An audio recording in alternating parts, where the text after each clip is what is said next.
ধনুরাশি, মেঘনা সাগরী জল, বৃহস্পতির ক্যারেক্টার। ব্যবসায়ী দিক থেকে যারা ব্যবসা করতে ইচ্ছুক বা যারা নতুন ব্যবসায়ী, তাদের পক্ষে এবছরটি বেশ ভালো সময়। আপনারা যে কোনো ধরনের রিস্ক নিয়ে ব্যবসা করতে পারেন এবং সেখানে সাকসেসটা অনিবার্য। যারা লোহালক করে ব্যবসা বাণিজ্য করছেন, তাদের পক্ষেও ব্যবসায়ী দিক থেকে ভালো পদোন্নতি, ভালো উন্নতি, আর্থিক শ্রীবৃদ্ধি বা ব্যবসায় ভালো ধনবান।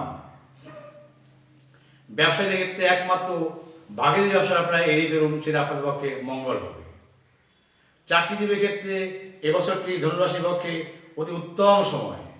চাকরিজীবীর ক্ষেত্রে পদোন্নতি বা চাকরির পরিবর্তন করলে তা মে মাসে পরে পরিবর্তন করুন, তাহলে আপনাদের পক্ষে খুব ভালো পরিবর্তন পাবেন।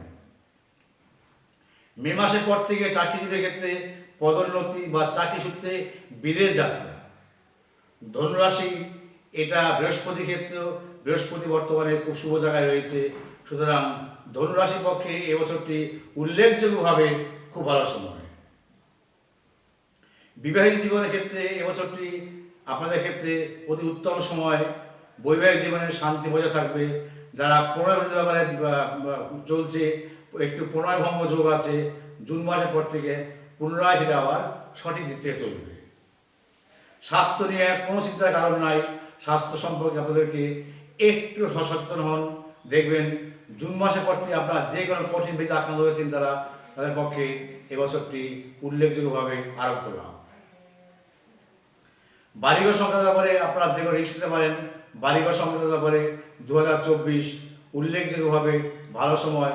জুন মাসের পর থেকে বাড়িঘর সংক্রান্ত ব্যাপারে আপনারা চেষ্টা করুন এবং সেটা কিন্তু আপনাদের পক্ষে ভালো সুন্দর সময় আসবে। সন্তান নিয়ে কোনো চিন্তার কারণ নাই। সন্তানদের পক্ষে যারা সায়েন্স নিয়ে পড়াশোনা করছেন, তা আপনাদের সন্তানরা, তাদের পক্ষে জুন মাসের পর থেকে ভালো সময় আসবে। জুন মাসের আগে আশাতীত ফল হয় বাধা। এবং সন্তানদের বিদ্যা সংক্রান্ত ব্যাপারে কোনো চিন্তার কারণ নাই। স্বাস্থ্য নিয়ে কোনো চিন্তার কারণ নেই।